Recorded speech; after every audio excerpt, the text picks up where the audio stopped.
What up, Drummer and Alert Nation? I'm your host, Killer Haryan. Let's get right into the news! And that's enough of that. Yes, I thought on a lazy Sunday afternoon I'd finally get round to talking about H3H3's take on Jordan Peterson. Because as far as I care, this is like shooting ducks in a barrel, and I've not simped for Peterson in quite a while. So I thought, this Sunday, right in the middle of the clown decade, I may as well get into it. Shooting ducks in a barrel? What am I talking about?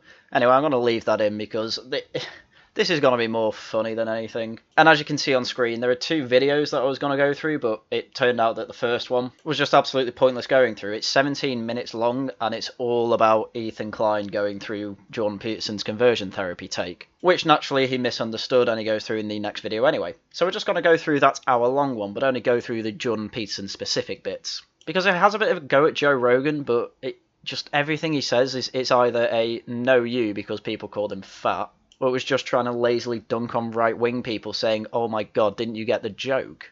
And then for like 20 minutes he goes through a whole 2-minute clip of Joe Rogan being an obnoxious drunk twat on someone else's show. And I just don't care about that. I don't care. Like Joe Rogan's show, like I enjoy it. And actually, there is one clip of that I will decide to show because it just shows how far Ethan Klein has to reach to say anything about these people. So let's get into that. So Joe Rogan finally gets fact-checked by one of his guests on his show about COVID. And, well, just watch for yourself. It's pretty good. Right, so we're going to look at Joe Rogan being owned by a scientist, I guess. Why else would Ethan Klein put up a clip of someone he doesn't like? Risk associated. For young boys in particular, there's an adverse risk associated with the vaccine. It's like a 2 to 4-fold increase in the instances of myocarditis. Yeah, you know what? Hospitalization. You know that there's an increased risk of myocarditis among that age cohort from getting COVID as well, which exceeds the risk of myocarditis from the vaccine. I don't think that's true. I don't think it's true. No. I don't think it's true that there's an increased risk of Like, this is the most civil conversation I think I've seen on the internet about COVID. You know, you've got a doctor on saying, oh, here's some facts that I know about COVID and how it affects myocarditis in patients and getting the vaccine. Yeah, there's a slight risk of getting myocarditis, but if you get COVID, there's a higher risk of it. And Joe Rogan says, oh, I don't think that's true. And Ethan's already acting like Joe Rogan's just got owned. Myocarditis from people catching. Hold on, that guy's not even fat. What do we do? He's also thin. See what I mean about the copes? Because just for added context, Ethan Klein put out a tweet saying I've got the same body type as Joe Rogan, and everyone was just like, no, you're just fat. Joe Rogan's got big, bulgy muscles. And he took that to mean, oh, I can't have an opinion on anything to do with health because I'm fat. And this is what I mean. It's like a big old no you and cope the whole video. This is why I'm just picking out this particular bit, because I think it was the most embarrassing. Oh, well, he's a beta and Joe's a alpha. I believe Joe.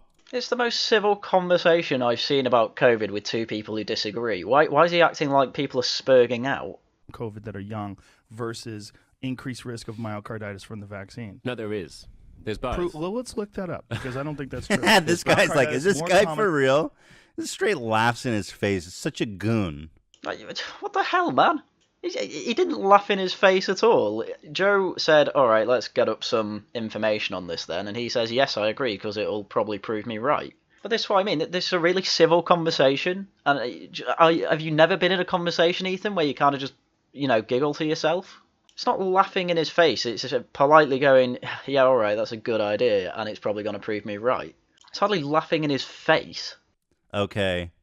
Such a goon you are, bro. You turned into such a goon. I don't know if it's just a symptom of living in LA, but I know Hassan Piker's like this. It's like they've never seen a civil conversation before, and they just assume every single conversation is this massive fight to get people wrecked. And I understand the irony of saying this when I titled this video with all caps fails and destroys, but I'm obviously ripping off the algorithm here. It's called satire.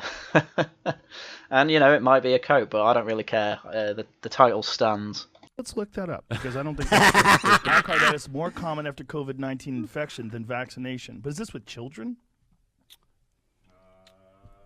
Yeah, we're talking about young people. Men and boys aged under 30 after this is what it says here. With children is the issue. Well, no, we were talking about 15-year-olds. Well, we're talking about young children. Male So, yes, child. 12 to 17. So, I mean, yeah, the scientist appears to be correct in this take, at least according to New Scientist. And Joe's obviously, slightly trying to move goalposts, but it's not the most incredulous thing I've ever seen. I mean, these things happen all the time in discussions, because no one wants to feel like an idiot. And I mean, Joe's here almost learning. He's like, oh, well, this is new information. And I think he even almost admits that. 12-17, myocarditis within 3 months of catching COVID. Do you see how badly he's trying to be right? I mean, as I just said, he's moving goalposts ever so slightly, but as I said, it's not the most incredulous thing. I mean, everyone's going to naturally do that. No one wants to be wrong. But it's the slightest thing. Like the article says under 30 and then goes into more detail with 12 to 17-year-olds or something like that. And yeah, he originally says children, and then the doctor says, well, we were talking about 15-year-olds, hardly children. And then, of course, it mentions 12 to 17-year-olds. So, and then obviously Joe Rogan says, oh, young children. It's like... it's a bit of slippery language, but it's hardly the most incredulous thing I've ever seen in my life, as I say. It's hardly levels of Vorsh or Hassan Piker. But it's a perfectly natural thing to do, and I don't really blame him for it, but obviously Ethan's here saying, oh, he just got fucking owned, dude. Which I think misrepresents the situation. This motherfucker who has no, let's not even say scientific background. This man cannot even fathom that people went to the moon. I really don't know how true that is, if Joe Rogan denied the space landing or not, the moon landing, or not. I highly doubt he believes that now after he's had people like Brian Cox and Neil deGrasse Tyson on. So I'm just going to skip this bit. This is almost like offence archaeology. And with the way conspiracy theories are turning out to be true in recent years, that might also turn out to be true, but I highly doubt it.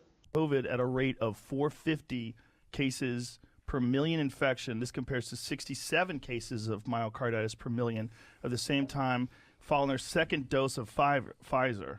Yeah, so you're about 8 times likelier to get myocarditis from getting COVID than from getting the vaccine. That's interesting. Now, that is not what I've read before, but also it's like... Yeah, well, maybe you should probably get your news somewhere than, like, let's say, Breitbart. I absolutely love that line. Joe Rogan isn't right-wing. He's not. He's not right-wing. I'd even probably go as far as to say he's relatively apathetic about politics. The man just wants to have fun and learn, do his MMA, eat his diet of elk meat and eggs or whatever you were like, oh, that's unhealthy about, and just wants interesting conversations. I wouldn't be surprised if he's never read anything on Breitbart. You have no idea where he got that information, but you just have to, appeal to your audience. It's like, oh, he'll have got the misinformation from typical right-wing sources. Whereas usually when I say, oh, someone will have got that from The Guardian, I'll know that because I'll have read it as well in The Guardian, given I have to look at that godforsaken website every 2 days to collect the articles for laughing at The Guardian. But I think that covers it pretty well. Quite clearly one of the most civil conversations I've probably seen in my life with two people who disagree, especially in recent times. And you've got commentary here as if it's a boxing match where one person's completely knocking the other person out when... obviously the situation is completely different. So obviously we kind of had that tone with the whole Joe Rogan part first, where he's really reaching and coping. So I'm now just going to skip to the Jordan Peterson part because it's going to be the same thing with Jordan Peterson. And I'm going to have to correct H3H3 on a few things because I don't think he gets many things right here. Well, I'm talking about psychotic conservatives. I didn't go after Jordan Peterson. Well, I don't want to have massive spoilers here, but I will say he goes through quite a lot of the drama, but doesn't go through the worst thing he did, which I'm obviously going to have to bring up later. What happened was I didn't really expect this to turn into such a thing, okay? But it did. I really wasn't looking for drama. I was just thinking, like, we've been making fun of Jordan so much on the show with the, where would we be without men? I mean, I don't watch the show, but it is pretty bad when you have a guest on twice and then you start making fun of them a year later, say. It's a pretty bad thing to do, Ethan, I'm not going to lie. There are people on the internet that I've been friendly with for some years, and all of a sudden there's bad blood for God knows what reason. But even then, I don't really go after people's character too much on that. If I have been friendly with them in the past, I'll make fun of their ideas, obviously. And there'll be the odd insult I hurl, but it's not like I'll go into a stream or something like that and just berate someone I used to be friendly with for hours on end, or basically act as if there's some type of firing squad I need to shoot at. But that's what you're doing with Jordan Peterson, and I think it's pretty poor form. And it just felt weird because I did 2 episodes with him years ago, and I don't know why 2 specifically, but the YouTube algorithm is always recommending people that podcast, to me as well. And I saw a lot of people saying that it was always recommending it to them.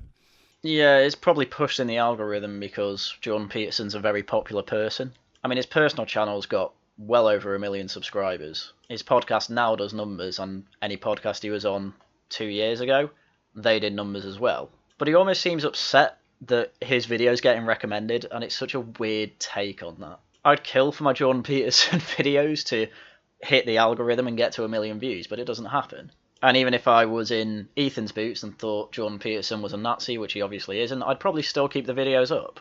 I don't want to pretend that I wasn't naive when I was younger. Though, to be fair, that's not what Ethan's doing. Ethan is showing he is very naive now and not realising it. Well, I suppose that's implied with the definition of naive, but whatever. The problem with that a lot of the conservatives, I guess, pretended not to understand, is that the podcast they did with Joe Rogan... He means Jordan Peterson. The podcast they did with Joe Rogan, we did not discuss politics. It was a very amicable, interesting, kind of more about self-help and self-realization and stuff like that.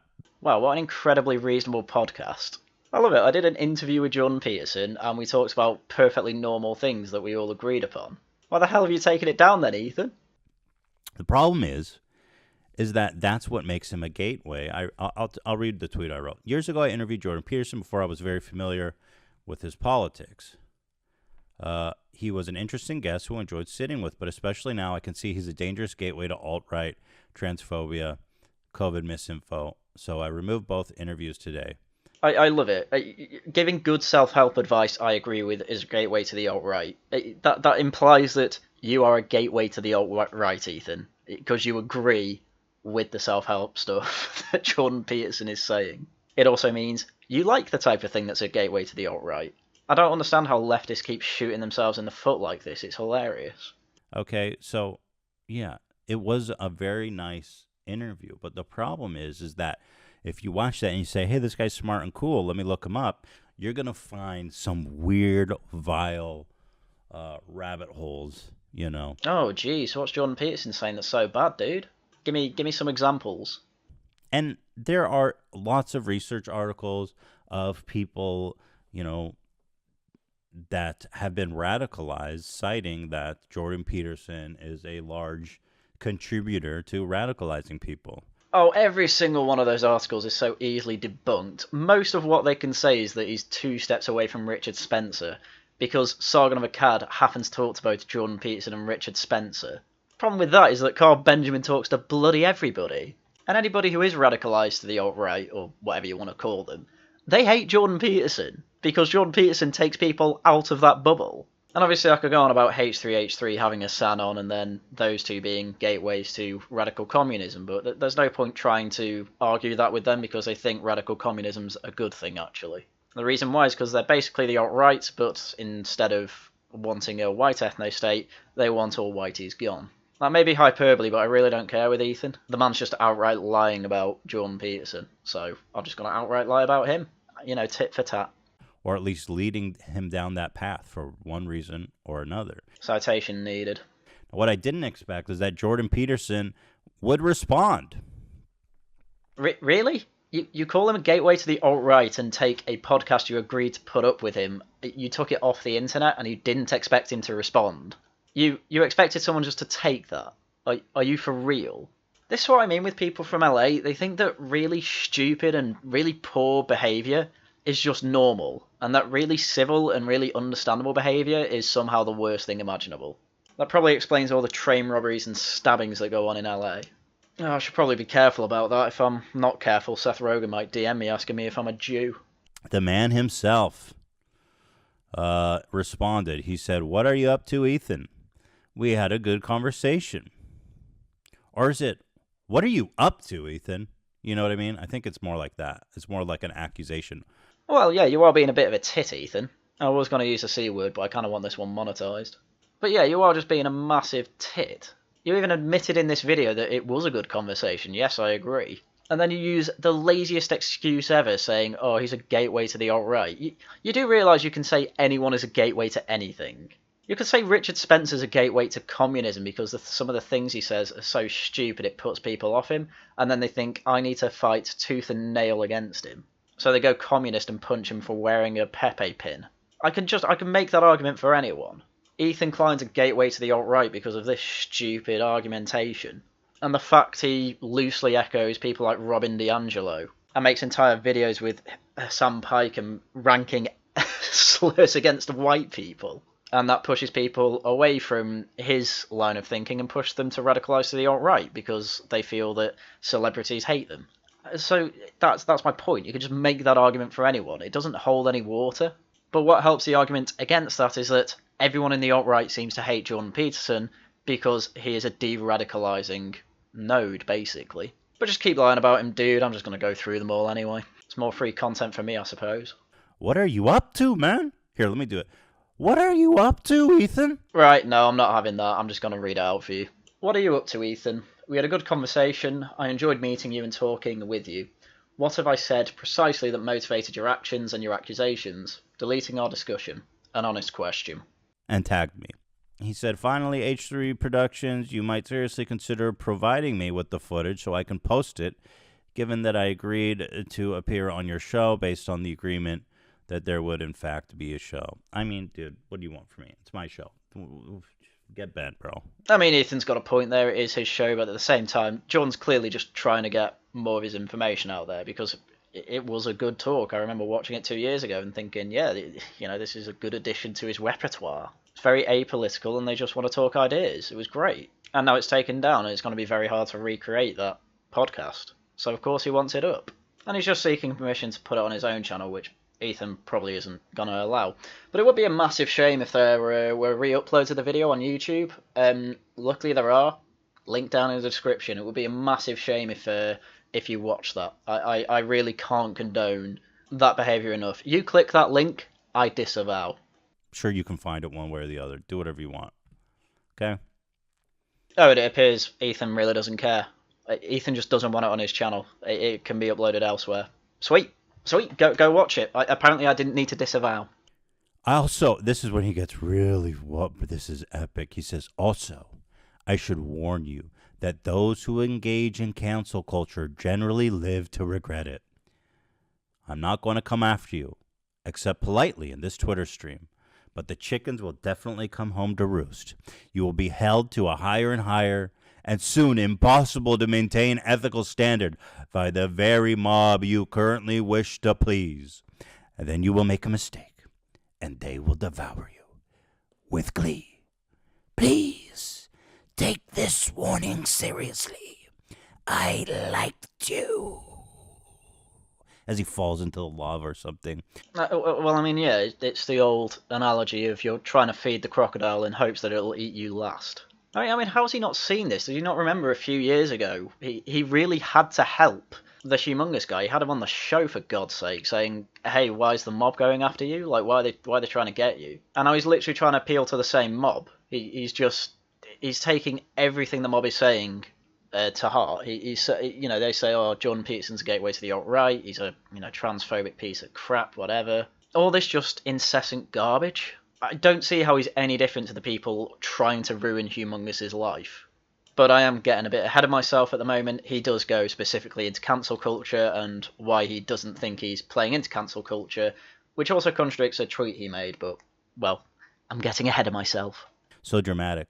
Dude, who said I'm trying to cancel you? I literally removed 2 old episodes from my freaking podcast. I love it. It's like a Guardian article. Literally same sentence contradiction. Oh, who says I'm trying to cancel you? I just cancelled you on my platform. Yeah, idiot. Cancel culture is an umbrella term. It doesn't mean specifically a mob sits outside a Ben Shapiro talk or whatever and makes sure that he can't do his talk. That's not the only thing cancel culture is. When you admit that an interview you had is perfectly reasonable and you didn't see anything wrong with it, but then 2 years later turn around and say, yeah, it was reasonable, but I'm taking it off because, all these lies that this mob keep telling me. Yeah, that's part of cancel culture, dude. It's like conservatives are such triggered little snowflakes. They get the smallest amount of criticism, right? The smallest amount of criticism, that isn't his problem. His problem is that you just completely took away 2 interviews because a mob demanded it. Look, you've got Hassan Piker on the show, and look, I've seen some Hassan Piker clips. Him and his audience clearly don't like Jordan Peterson and clearly think he's some sort of Nazi, And you are clearly going along with that narrative and therefore cancelling him on your platform. Which in terms of cancel culture, that's like, that's on the more reasonable side, but it's still unreasonable. Your issue with leaving it there is what people might do afterwards, but the thing is that podcast also probably helped a lot of people, and the amount of people it helped is probably tenfold, probably even more, times more than it made people go to the alt-right, because I don't think it made anyone go to the alt-right. And you're going to need a damn good citation to show me that. Or I make the decision that I don't want to put him on my freaking show, and it turns into, he's canceling me. This isn't just, I decided I don't want him on my show. This is, I decided I want him on my show 2-3 years ago, whenever. And then 2 years later, when you've got a completely different audience, you choose the worst co-host imaginable, a literal communist who doesn't even understand anything remotely about politics. And let's be fair, Ethan, you only got him on because he has the largest Twitch audience in the political sphere. You get him on and then you have to submit to his audience, otherwise you get cancelled too. If Ethan didn't take this decision, I can guarantee that it was because a lot of people would try and cancel him. It's like, oh, you talked to Jordan Peterson, you must be a Nazi. And now he's trying to come up with all these cope arguments and then starts projecting, saying, oh, the Conservatives are the ones who are snowflakes. And, the whole point that Conservatives are trying to make, and me, I don't consider myself a Conservative, but the Jordan Peterson fan base, the issue here is that you're cancelling him, and it is that, okay, we don't mind that you changed your mind, but when you admit that the interview you had was perfectly reasonable and there was nothing wrong with it, you're just taking it down because of the man and because of lies told about him, yeah, you are partaking in that culture that is trying to cancel him. There's just no way around it, Ethan. I don't care what anyone else does with you, bro. I made the decision that I don't want to. I'm not canceling you. Yeah, that's the issue, because the reason you took that decision was your new audience hounding you. And Hassan probably took you behind. He's like, look, bro, people don't like the fact that interview exists. You're going to have to take it down. Otherwise, the audience is going to go mad on you. You're clearly being pressured by Hassan's audience, or maybe your own as well at this point, because of that interview. Even though you admitted there is nothing wrong with it. I don't care. I'm not writing anybody. I'm not doing emails. I'm not doing boycotts. Okay? Again, it's like, oh, I'm not doing the worst things you can do with cancel culture. No, but you're still involved in it. Like, stop it. It's a cope. I don't want to be in the pipeline that leads to Jordan Peterson, okay? It's not canceling. It's just me doing what I want with my property. Again, it's just completely sidestepping the issue when he says that. Yeah, we know you can do what you want with a video you made. That's not where the issue lies. This is a you shouldn't do this, not a you can't do this. And this whole, I don't want to be part of the pipeline that turns people alt-right. Well, I think this has genuinely made it worse. And your whole behaviour around the Cracker saga, that also has probably pushed people more to the alt-right. This is amazing that you can't even see that. The way you de-radicalise people is send out olive branches. That's the best way to do it, and you are doing the opposite of that, Ethan. You are tearing down every olive branch you can and burning the bushes. And again, the insinuation is that I'm somehow engaging in I'm trying to appease a mob that he says you'll be held to higher standards to impossible to maintain ethical standard by the very mob which you are currently wishing to please. I was under no pressure. Nobody was asking me to remove those podcasts. Nobody cared. Okay, there's literally no mob that I'm wishing to please. I love it. I absolutely love it. No one cared about this podcast. Well, then why'd you remove it? It's such an obvious, barefaced lie. It reminds me of the statue debate where, people say, oh, it's just a statue, it's meaningless to people, and then you just say back, well, why'd you have to tear it down then? If no one cared that was a statue of someone who partook in the slave trade, let's say, if no one knows or cares about that, why do you need to tear it down? It's the exact same argument here. It's like, no one cared that I had the Jordan Peterson interview up. Well, then why'd you take it down? There's no point. In fact, the only mob that came after me was your mob. Your mob is the one that came after me. I mean, talk about cancel culture. I love it. I absolutely love it.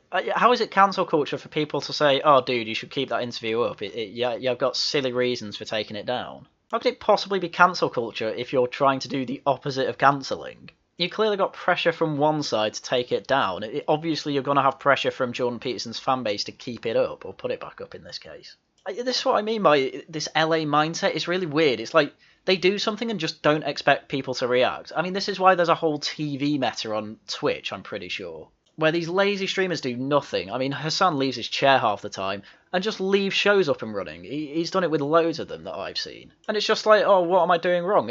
This really bad behaviour where they have no work ethic or anything like that, and they're just making, I mean, in Hassan's case, millions of dollars off it. And then they act like they're the victim whenever they get caught out for being the worst types of people on the internet, i.e. making money off other people's work.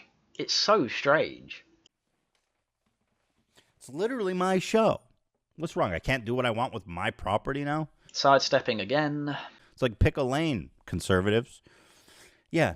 No, bro. I just don't like your shit. Yeah, exactly. What changed your mind? In fact, no, that's not even true. You like that interview. That's just another lie. It's like, oh, I don't like your shit. You like the interview, though? What the hell? Okay.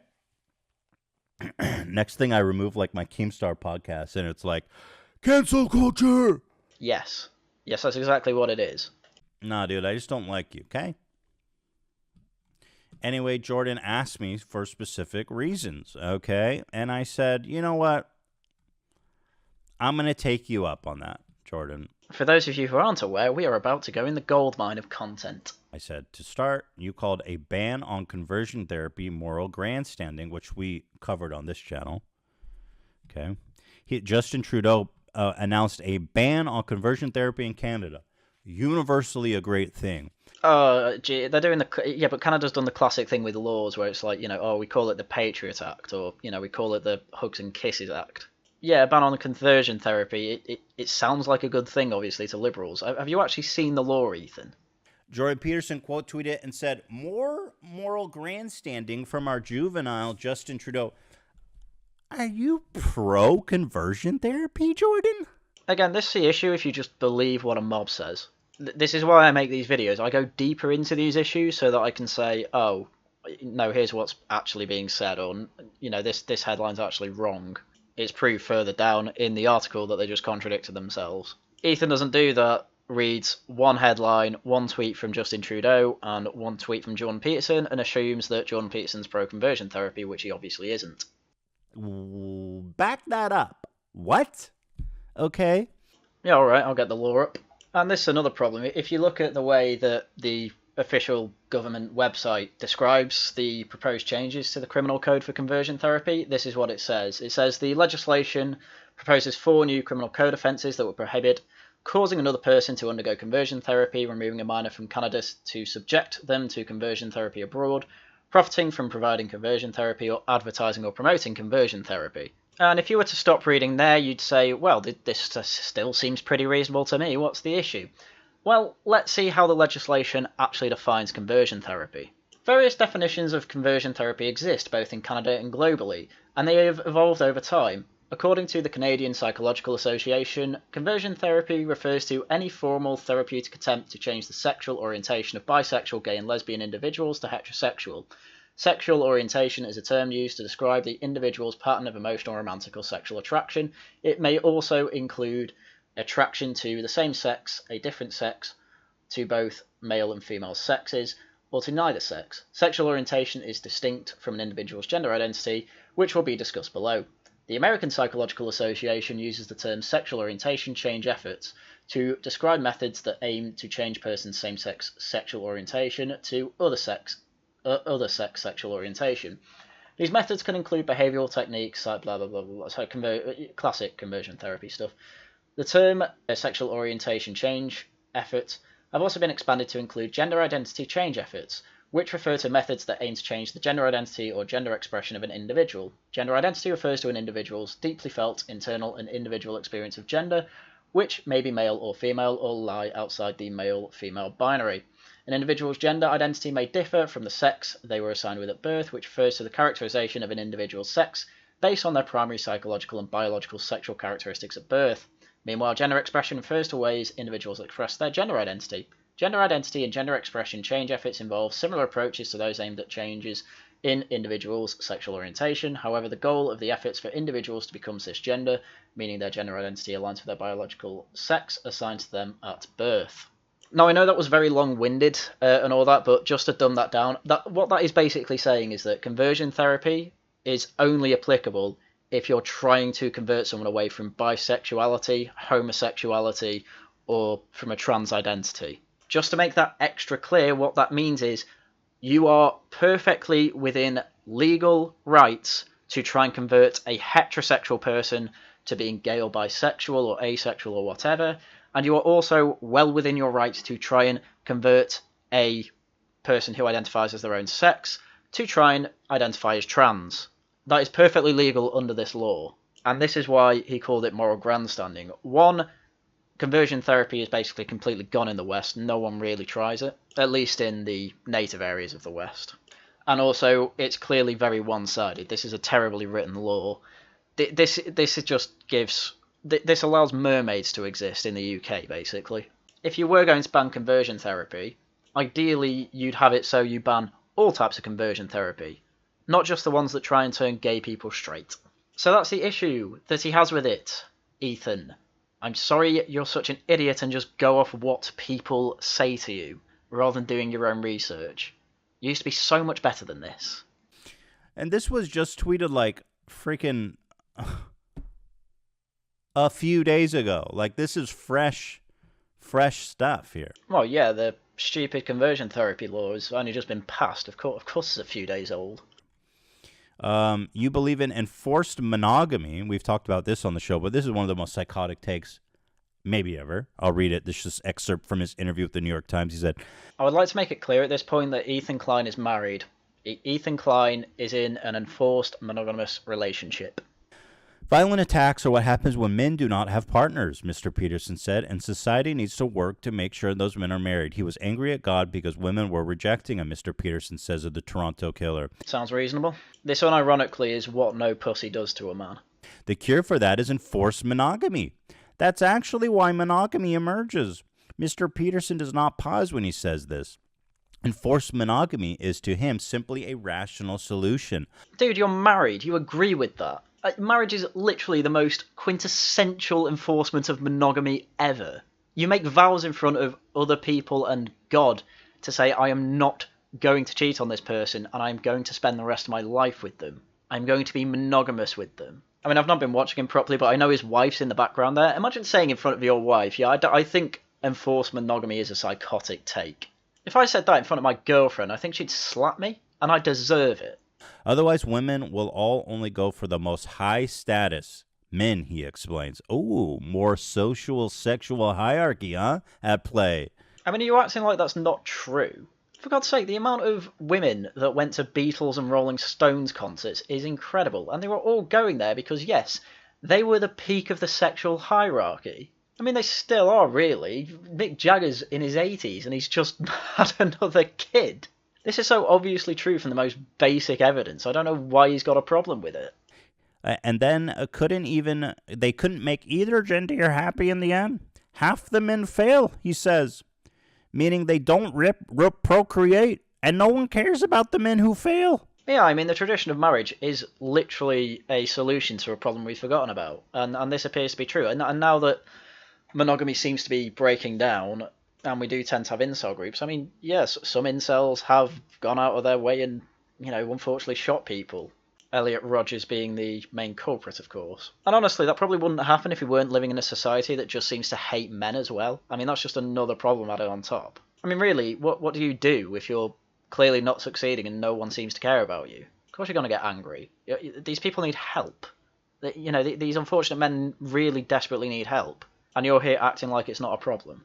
By the way, I've procreated, so where's my dub on the social sexual hierarchy? Okay? Weird flex, but okay. I laughed at him because it's so absurd. He said, you're laughing about them, he says, giving me a disappointed look. That's because you're a female! Yeah, I mean, women do laugh at pathetic men. I have personally seen it happen many times at school. I mean, don't get me wrong, some men do it too, but at school it was mainly they were just mainly bullied, to be honest. Psychotic, dude. I absolutely love that take. According to Ethan Klein, it's perfectly natural to laugh at men that are completely failing on any sort of dominance hierarchy. But it is psychotic to be disapproving of people who laugh at people who are clearly in need of help. Ethan, you are the worst person in this situation. And, the more I learned about him, his whole race to fame was just on the back of straight T-phobia. His rise to fame was on the back of straight transphobia, right? This is going to be Bill 16 again, which everyone seems to lie about. He said there was this bill, C-16, that said misgendering someone would send you to jail, bucko, which was just a flat-out mischaracterization bordering on a straight lie. Man, you should all get the Curb Your Enthusiasm theme playing at this moment, because this is just a pretty huge fail on Ethan's part. Canadian man jailed for calling his biologically female child as daughter. So this man was in court for breaking Bill C-16, because he referred to his biological daughter as a daughter and she, her. And then he was found to be in contempt of court, and that's what he's been jailed for. He was in contempt of court because the court ordered him. Literally, the court has the power to say, you call your daughter your son, otherwise you're going to jail, bud. And because he didn't, he then went to jail. I mean, how is that just not directly a result of Bill C-16? Where's the lie, Ethan? Literally, where's the lie? I wrote, mischaracterization of Bill C-16 resulted in a surge of T-phobia. The bill was created to add trans people such as a protected group against hate crimes. Using the wrong pronouns will not result in anyone going to jail. In fact, to this day, 0 people have gone to jail for that law. I mean, technically, in this case, that's actually true. He was technically put into jail for contempt of court. But what's the reason he was caught in the first place? Bill C-16. And that was directly because he was misgendering his own daughter. So, I mean, technically correct, but really, at the end of the day, are you really for him going to jail for any of this, Ethan? Like, really? I think the worst part is that I can imagine he'd say yes to that. Using the wrong pronoun would need to be considered in totality with other crimes for it to constitute a hate crime. Basically, like any other hate crime. And, this is one massive advantage of Ethan doing this really lazily and just doing it as a live stream, basically. Or live recording. He wanted to add something there, but I think his cogs are turning and he's saying, am I really going to defend this? Is this really just like any other hate crime? Is it really reasonable to punish someone for misgendering them? Is that really worth putting into law and adding on top of other charges? Or are those charges bad enough, Ethan? Come on. And then he just has to change subjects. He has no answer. As a person, I found you amicable, I continued, and our conversations were interesting and insightful, but I'm not comfortable being a part of a pipeline leading to takes like this. Well, I'm afraid, Ethan, those takes are just completely correct. There's nothing wrong with what Jordan Peterson has said so far, and you even implicitly, well, not even, your revealed preference shows that you are completely for enforced monogamy. Your wife's right behind you, man. You're gonna want to say, yeah, I'm certainly for forced monogamy. I'm very happy I got married. When it comes to COVID, he is the king of unhingedness. Justin Trudeau. And Justin's tweet is like, I get you don't like Justin Trudeau, but his tweet is pretty reasonable. If you're taking care of some last-minute Christmas shopping this week, here's something else you can add to your list, a booster. If you're eligible for one but haven't gotten it yet, please do so now. And if you don't have yours first or second dose, now's the time to get it. Pretty reasonable, right? From a country's leader to its people to protect themselves. Up yours, Justin Trudeau? Seriously? You'd have to kill me first. Well, that's hinged. You'd have to kill me first by the great thinker, Jordan Peterson. Over my dead body, bucko. I mean, I assume it's hyperbole. But, I mean, you brought him on the show knowing that he said he'd go on a hunger strike if he was ever jailed for Bill C-16. You know that he is willing to die for causes like this, so I don't know why you're surprised by this. But also, Jordan Peterson's take on this is that you've almost made a deal with the government. They say you take your 2 vaccines, and then, that we should beat COVID from that, no more restrictions. And, he trusted them, foolishly, not foolishly. I don't know, I'm not going to comment on that. But clearly, the line is crossed when they move the goalposts and say, oh, now you need a 3rd one, and then it'll be fine. And Peterson realises what this is, now. It's a ratcheting of, it's the grasp of the government getting slightly tighter. It's boiling the frog. It's, oh, well, we've had 2 injections. Just get a 3rd. Surely they won't do it another time. And then obviously, you've got to go all the way up to the 17th shot. And this is Jordan Peterson's line. He says, no, I'm not going to get anything. I'm not going to get any more shots. I already had the 2 and I was promised by the government that would be enough. If you're going to force me to get another one to reopen places, I'm not going to go along with that. You'll have to kill me first. And this is what I mean. People from LA, they don't know what it means. They don't understand standing by a principle and dying by it. They don't understand what it means to actually die for a cause. Because people from LA are just peak nihilists. All they want to do is tell people how good a person they are, do absolutely nothing about it, and then try and dunk on people they think are bad. That's all their shows are. That's all Hassan does. That's all Ethan seems to do these days. And I'm sure for some people it's entertaining. I mean, my girlfriend does like his podcasts that aren't political, and she does think his political takes are the worst. Because I used to like him for his comedy stuff back in 2017 or whenever it was. So I'm sure he still can be fairly funny, but I'm afraid that now it's just... he's too much of a tit for me to ever go back to and find funny. That's insane, you guys. Literally, absolutely bucko bonkers. See what I mean? He's not willing to go into any understanding on this. He's not willing to try and understand his position. He just says, oh, he's a nutter. And what do I have to go off? All I can say is, no, Ethan, you're wrong, and you just don't understand what it means to hold a principle. And then this is all, by the way, these are tweets I found in like 30 seconds, okay? Because this guy is such a madman, he literally spends his day on Twitter, which is the first sign of a healthy mind, by the way. Jeez, people in glass houses, bro. And going back in his feed is just an exercise in insanity, if one of you guys want to try it, because he tweets like 200 times a day, and it's all just manic rambling.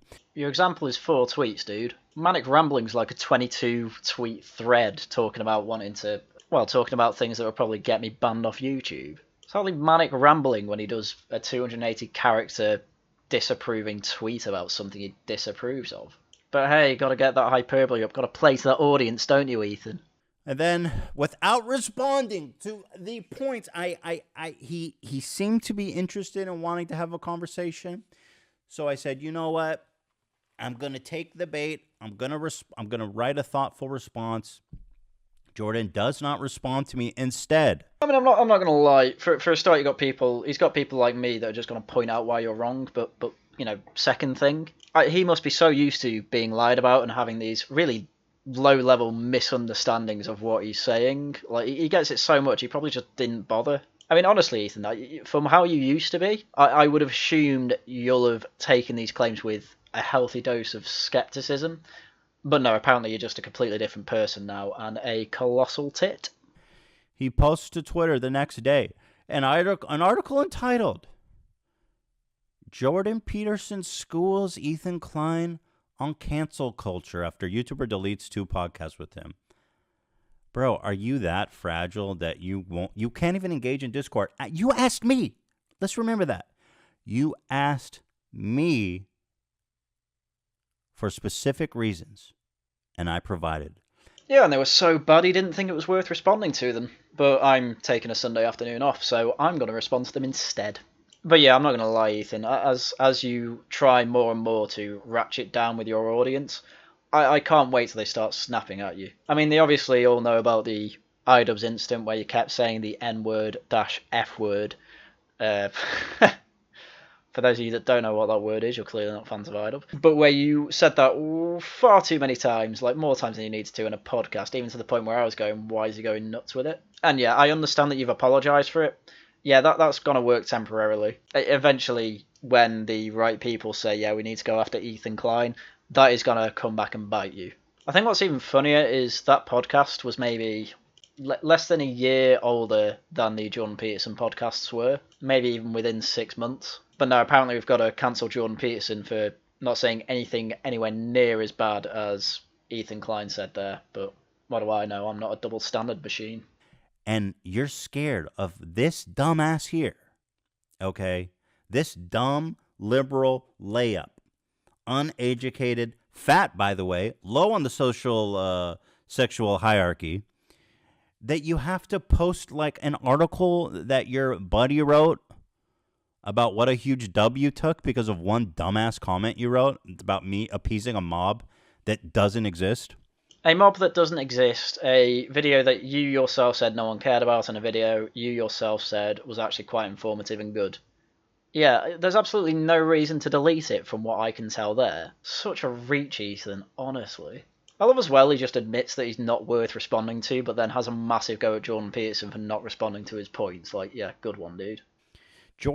So he posts this own article about himself saying he schooled me. You ducked me, bro. You cowered it out. You literally dodged me.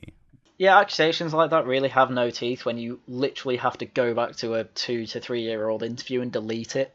It's like, oh, you won't talk to me now. It's like, yeah, I talked to you 2 years ago, and clearly those things aren't put on the internet, so why is it worth talking to you now? You literally backstab Jordan Peterson. He asks, hey, why'd you do that? You come out with the worst takes imaginable, and he just ignores them and carries on with his life. And then points out, oh, here's an article saying I had a good riposte to Ethan's awful take. Which I don't think is an unreasonable thing to post. I'd probably post articles about myself too. And now he's mad because he's not getting any more attention from it. Like, Jordan Peterson's just gone, oh, is that how it's going to be then? Alright, fair enough, see you later. And Ethan's, like, genuinely mad about that, but trying to chalk it up as a win. Which, honestly, his audience is probably going to lap up anyway, but apparently that audience doesn't exist, so what do I know? I mean, is this not the craziest echo chamber of all time? So I quote tweeted him. I said, this is my problem, Jordan. You asked me for specific reasons. I provided them. Instead of acknowledging my response, you retract further into your bubble of flatterers and devotees, talking about how you schooled me on cancel culture. You didn't school me, Jordan. Your room is as messy as your mind. A little dunk at the end for the spice. Yeah, well done, Ethan. That was very clever. But this is what I mean. Why is he going to assume any good intentions from you now? You're spreading lies about him. You're deleting previous, perfectly amicable conversations you had with him in the past because of lies you're currently spreading about him now. And you expect him to trust you? Like, are you kidding me? Like, you've just backstabbed the man and going, why aren't you taking me seriously, dude? Come on, Ethan. Come on, think about it. Of course, his whole thing is clean your room, bucko. Well, if you want to get your life together, you can start by cleaning your room, which is honestly just like a Chinese proverb that he stole. I mean, let's be honest. There's like a Confucius about keeping your mat straight. What did Confucius say about that? Confucius, keeping your bed together.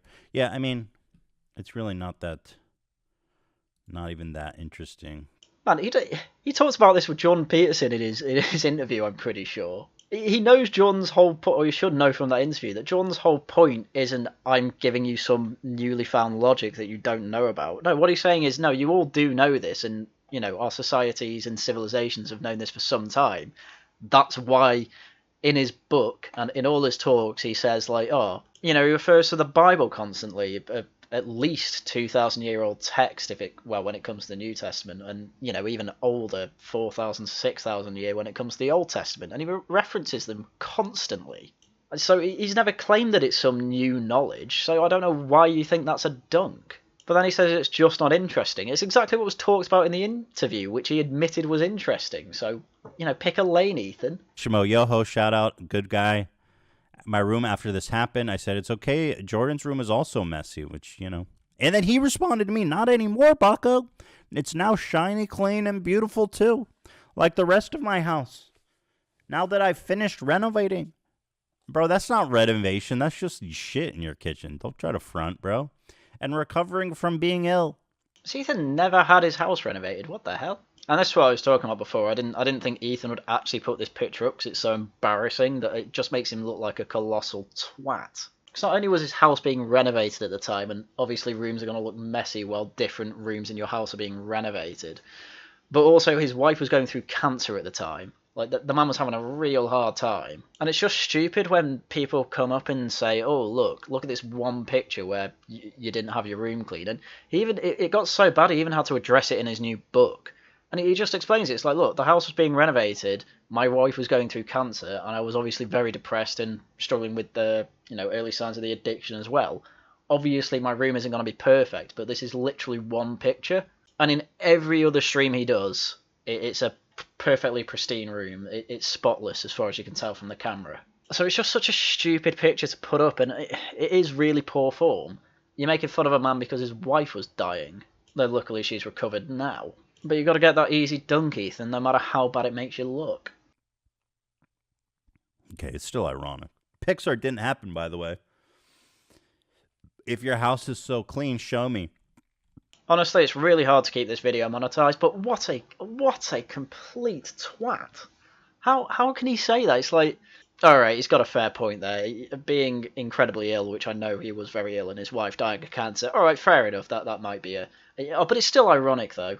Also, prove it. Just watch any of his podcasts. He's got that background looking spotless in every single one. Just those easy dunks, man. I swear he struggled to get those words out because he realised he just looks like the complete worst person on the internet. So that was the final bit of exchange with Ethan Klein and Jordan Peterson, and then he goes through, a load of stupid conservatives having a go at me, and I can't really be bothered going through that because it's just more cope. It's just more, I'm going to ignore all this criticism, not look into myself, and keep the room behind me very messy. I suppose his enforced monogamous relationship wife is doing a bit of cleaning up for him. But yeah, my advice, Ethan, really do read 12 Rules for Life and realise that absolutely no one is going to read that and become an alt-writer. I mean, for God's sake, in 12 more rules, one of the pieces of advice is reject ideology. Or abandon ideology, sorry. And it's literally 30 pages of just, if you take in an ideology, not only is it going to make you stupider, it's going to make you the most predictable person on the planet, and all it's going to do is radicalise you until you get to your unattainable utopia. And Ethan was unfortunately on the first few steps of joining an ideology, whichever ideology Sam Piker happens to be part of, which I have no idea what that is, but it has just made him go completely team communist. So yeah, good one. Anyway, that's everything I had for you today. As usual, thank you very much for watching. Hope you have a wonderful Sunday. And until next time, goodbye.